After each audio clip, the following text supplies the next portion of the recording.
What are some common ways relationships fail that you've observed in all the therapy you've done? Well, the Gottmans identified what they call the four horsemen of the apocalypse. So, Okay, what are the four horsemen of the apocalypse? I mean, I could just keep it simple and go off their research. So, those are four different behaviors that they identify in couples, or that you can identify in couples, that are really highly predictive of a divorce, some more than others, but I'll start with the lower ones. So one thing that by the way, actually, we all do these things. Mhm. These would be in that 5-to-1 ratio. You'd want to stay away from some of these. These are the ones. So as they pile up, now that ratio is going to get imbalanced, and then you are headed for a split. Okay. So the first is criticism.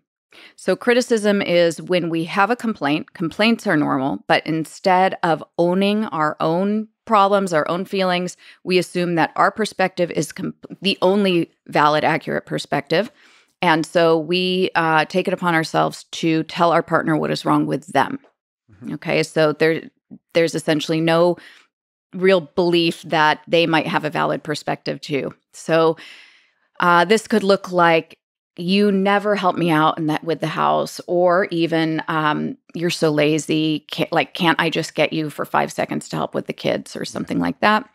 And then what happens is horseman number 2, defensiveness. So not everybody is defensive just because they were criticized. Some people just are more prone to defensiveness than others. None of us really like admitting our faults, so it's pretty natural. But defensiveness is essentially making excuses, or worse, turning it around on your partner, not accepting any responsibility, and definitely not validating what they're feeling. Now, if you get criticized enough, or if you get really flooded, the flooding is what happens when our heart rate goes up kind of around 100 beats per minute. Our frontal lobe shuts down. That's our thoughtful brain, our logical brain. Mm-hmm. And our reptilian kind of hindbrain takes over our thinking.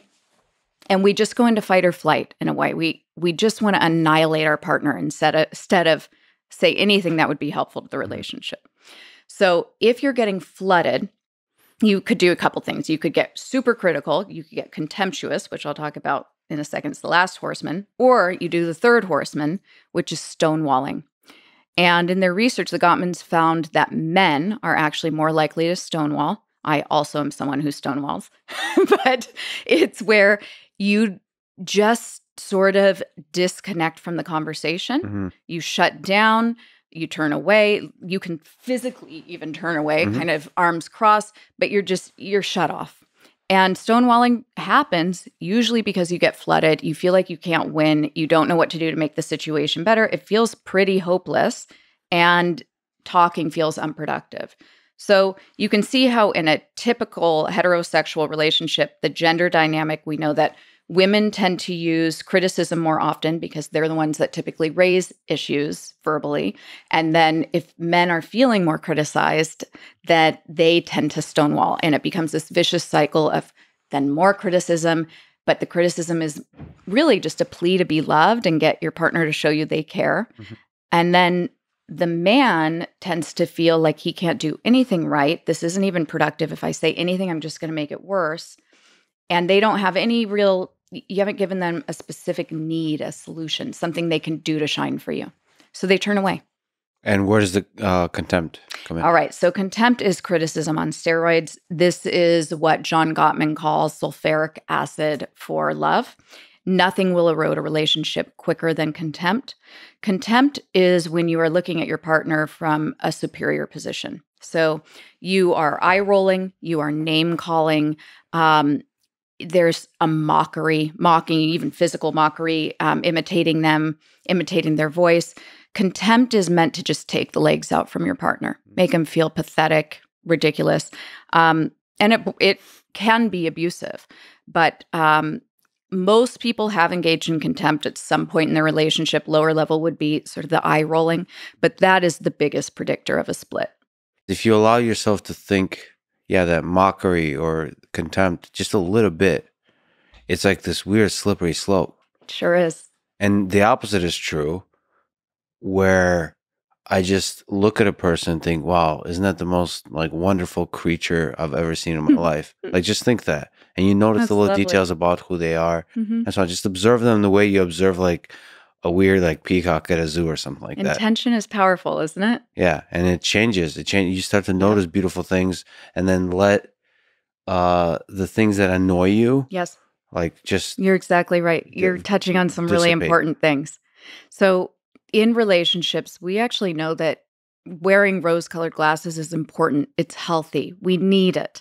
And it's a choice you're making, right? So, there is a saying that getting married is just choosing one person's faults over another. Mhm. And the reality is that we may become infatuated with somebody else as human beings. Love is an emotion, attraction is an emotion. And as you go through life, even if you're in a committed relationship, you might see beauty in another. And that person who is novel might seem attractive to you.